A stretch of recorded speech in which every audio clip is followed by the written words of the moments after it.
Voice of the Sea, learning from experts across the ocean. Welcome to Voice of the Sea. In this episode, we talk story with two Tahitian elders, Papa Mape and Teore Mary Ariki Murphy.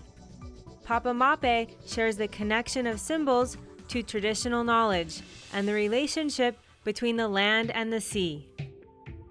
We're at the Te Pu Atiti'a Center, where Tahitian parents and children come together and learn about their culture, gaining values they can pass on in this modern world. My name is Hinano Murphy. I'm a girl from here. I grew up on this island of Moorea. I work at the research station, GUMP station, down here. The Polynesian is really tied to the land and to the ocean. I mean, those are the two things that he can't, bypass, and he has to care for the land. We cannot raise a child without binding him, trying to have this link between Mother Earth and the ocean, because that's very important. That's where life is, that's where your resources are, and it's very important for us to care for it. That's why our elders are like the guarantee. They're there to make sure that this knowledge won't disappear tomorrow, to anchor our knowledge and our strength into these elders that put everything, all their hope in the next generation to carry on what they always hold and what they thought that was very necessary for life. Te Pu Atiti'a is like a platform of exchange between traditional knowledge and science, accessible to children, to all the schools and the community of Moorea. We have a really interesting interplay between traditional knowledge and science going on. Oftentimes the things that the scientists find are things the elders already know. It's an incredible opportunity, this vast wealth of information that comes from generations of knowledge that has been learned and passed from father to daughter or mother to son. We have workshops with local students where they learn from masters of their craft and collaborate with GUMP's researchers.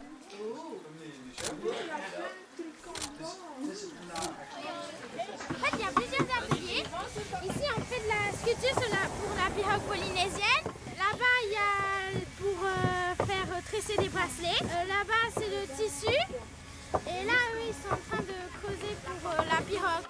What they learn here about biodiversity, about sustainability, they will carry this, and we are all counting on them to be the ambassadors.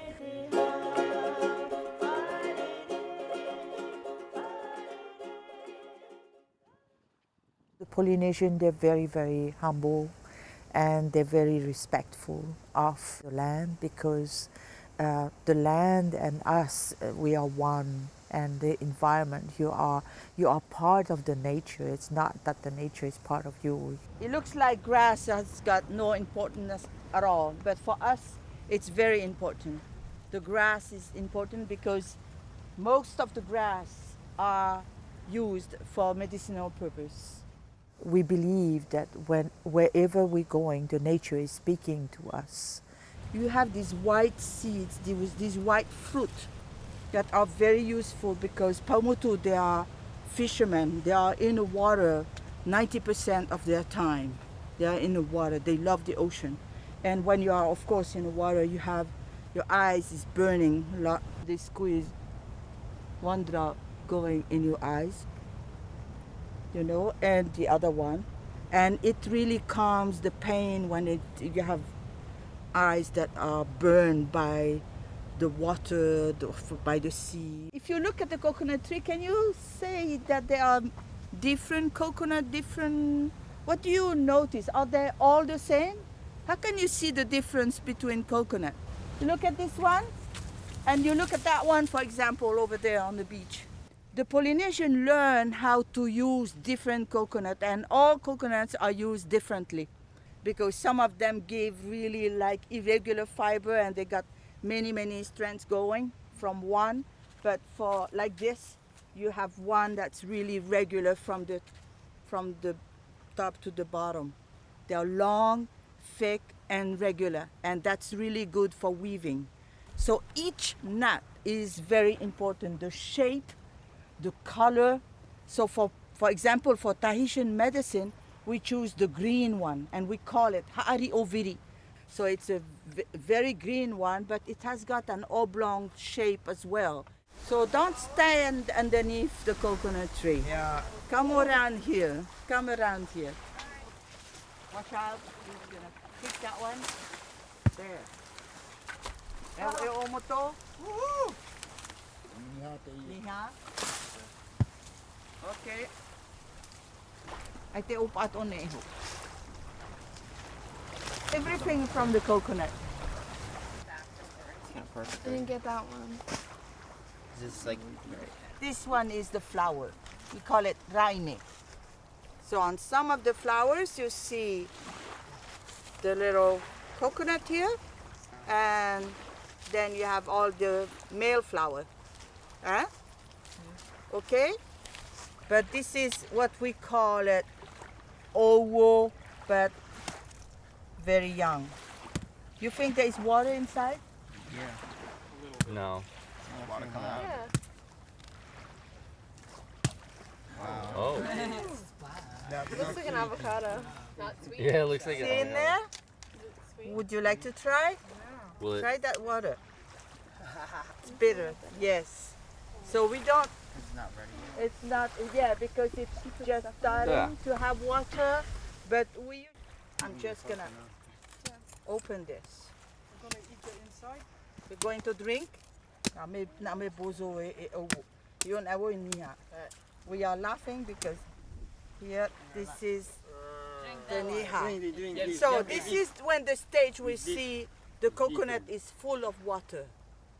It's full. You look at it, it's just, Does it taste good? yeah, it is good. Taste? It is better. Better than the first one you Yeah. try. Is it? Oh, put your mouth up. Keep the spoon. Keep that spoon.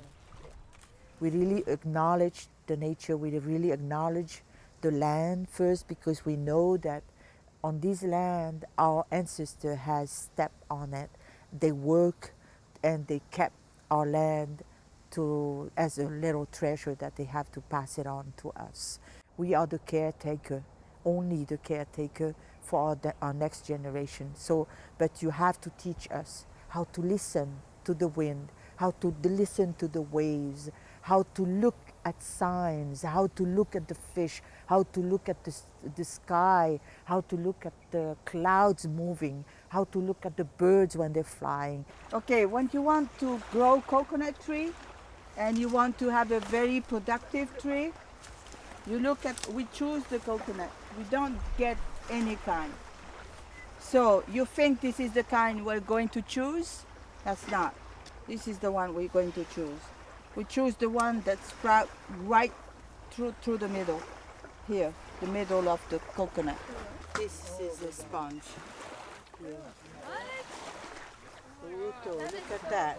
Oh, you can eat it? You can eat the. Yeah. You can eat.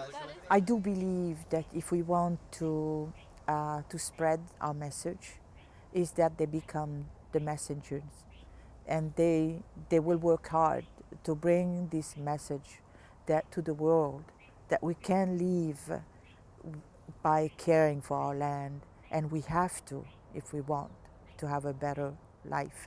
And the education part is very important, and I do believe that what they learn here, they're going to make it as a framework, and make it as a tool for every other students that wanted to learn about biodiversity, about sustainability. And they have all the potential. They've seen it. We are all counting on them to be the ambassadors, to make the world understand that there are native people living in their environment, in their island. It's very important to understand their culture. It's very important to look at how they live and how they've been living, and to get the lessons from also these native peoples. for us, it was such a great pleasure to share this knowledge with the youth of tomorrow. And when I say the youth of tomorrow, I say your kids has been our kids for a while, and they will remain our kids. And that was a great experience. Exploring Our Fluid Earth is the dynamic curriculum developed by the University of Hawaii's Curriculum Research and Development Group. The award-winning Fluid Earth and Living Ocean textbooks are now interactive and online. New activities, updated content, and a teacher community. Exploring Our Fluid Earth is now freely available. Find out more at exploringourfluidearth.org. Welcome back. We're talking with the president of the Te Pu Atiti'a Center, Teore Mere Ariki Murphy, and Papa Mape about the importance of collaboration between scientists and elders. You know, I think that culture is very important into transmission, because science can explain by experiment. But if you don't have the soul of the people, if you don't have the way the people think, the way they use in a better way, how did they manage and they maintain this ecosystem, we lose. We can have all the knowledge, but if you don't have what you have in your body, what you feel, and if you don't have that tie to your land, because that's a tie to your culture, to your ancestor. And the tie with your ancestor will always link you to life, to your placenta that has been buried in this land, and to my umbilical cord that has been dropped in the ocean. So that's the breath of life that you should maintain. And culture for me is important. And my language is the beauty of the sound that could pass on these values. This is the sound that I can give like a song to children, to my children, with all the soul and the meaning that I want to put into it. And it's very important that they do science, because it's a way of how you explain, how you understand how things works. But don't forget what the ancestor has been teaching you and what they maintained for thousands of years. I wish there will be more of our culture taught in the school. I wish there will be more speaking their own native language to narrow the gap between generations. At Te Pu Atiti'a, we are dedicated to restoring our relationship with our culture. The Atiti'a Center is located in Moorea, French Polynesia, and is part of the University of California, Berkeley's Gump Research Station. Our goal is to promote and preserve Polynesia's biocultural heritage by connecting our children with their cultural roots and by providing visiting researchers with indigenous knowledge. We have very strong connections with the local community and educational efforts with local schools, and that includes bringing students from K through 12 here. People from all over the world can come to Atiti'a to learn about Polynesian oral history, ethnobotany, drumming, dancing, singing, and navigation.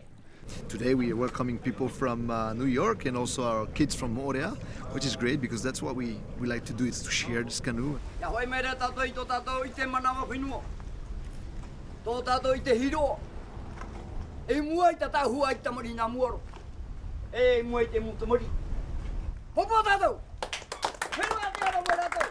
The sign that I see that we are successful is, just last year we did 8,000 children coming through the center. That's a sign that more and more children we're having. We started with 0. So that's the goal. It was to have this platform where scientists on one side, but our local science also could be bridging together and build new knowledge that will be to be more efficient and to adapt to all the changes of this time that we're going to.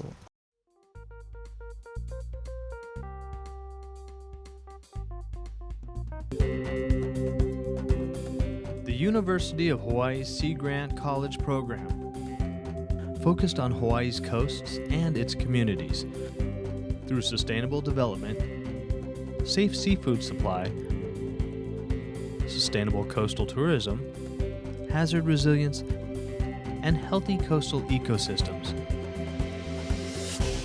Hawaii's Sea Grant.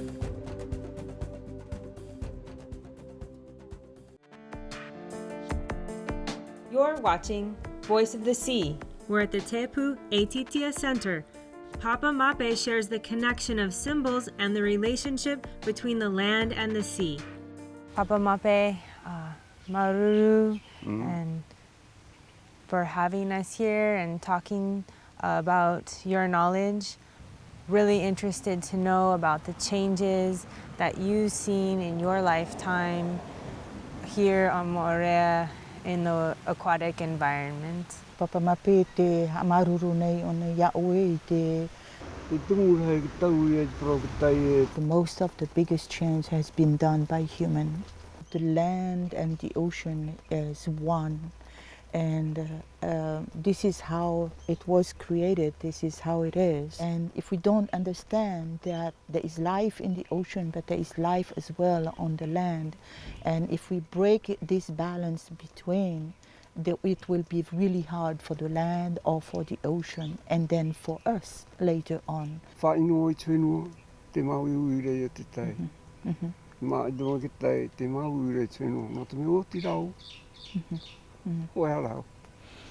You say my concerns are not the natural catastrophe, like, hurricanes, because those are cycles coming, But my concerns goes mostly on human action on the ocean or on the land. Human action is, I'm not even concerned by the crown of thorns, because this is a cycle.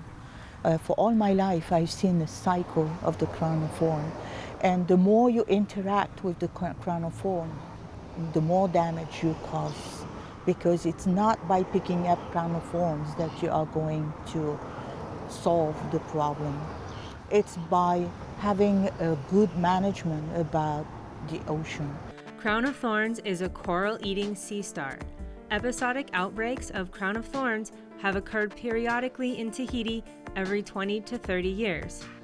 The reefs have historically been able to recover, but due to changing ocean conditions and increased fishing pressure, outbreaks of crown of thorns are happening much more regularly across the Pacific.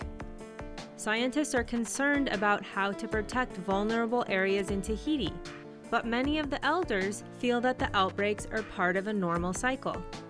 The question is, will the reefs be able to recover naturally in the face of these increased pressures? You say, when the coral is dying, I am aware because I would like to check what is causing to them.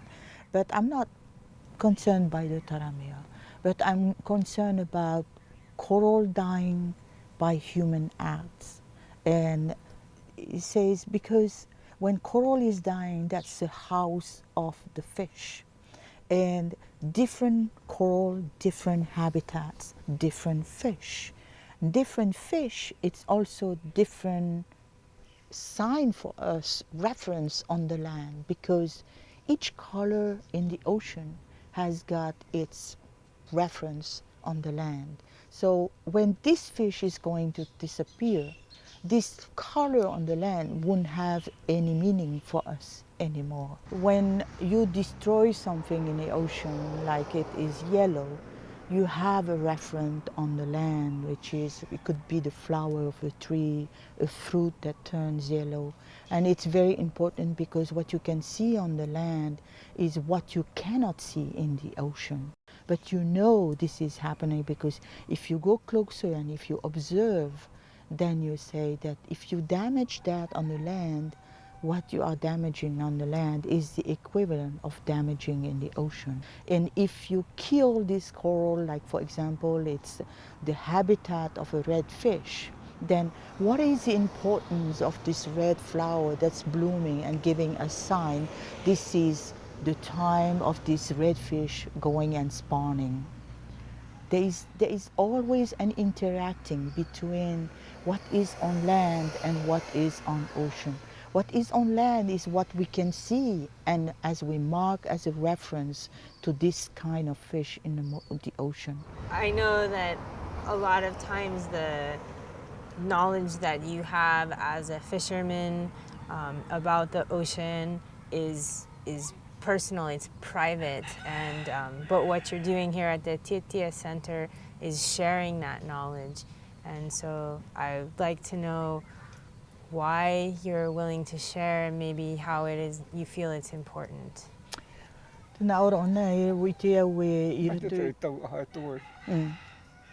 You say, I really focus on the children and I really focus on education, and I think it is important to pass it on. And I get to an age that I see that I don't have much time to live, and I hurry up to pass on all this knowledge to all the children that could catch it from me, because it's no sense for me to go with this knowledge, but it is a big contribution that I can give to my community and to adults, to children, to anybody, that I could share what I know and what I experience. Do you have any advice for how to lessen the human action that is harming the land and the ocean? Mm-hmm.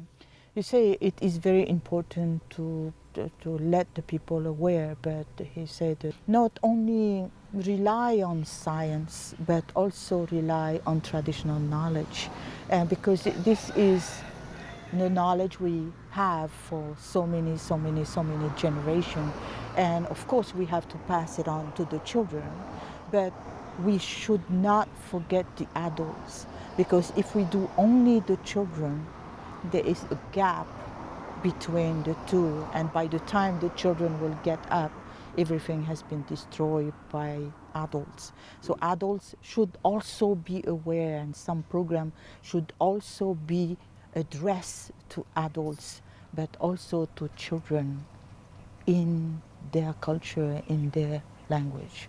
Do you think that it's too late? He says, it's not too late. I don't mean it is too late, but I mean I need more involvement and more, as you say, like giving your whole efforts, big effort, your whole body and your whole mind into action, not more into experiment. So now you have these students and the teachers and the adults, and how do we move from those people into policy and management and the action that Papa was talking about? We cannot go ahead when the people are not involved, and this is what I learned, because the people of the island of an area are the one who could manage it on a more sustainable way than only technician coming from outside.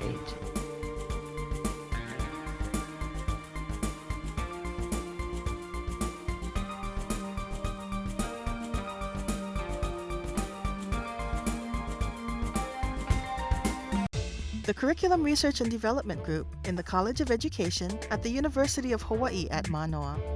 CRDG's training roots go back over 40 years. Through professional development programs, curriculum workshops, research on teaching methodology, individualized school and district training, and so much more.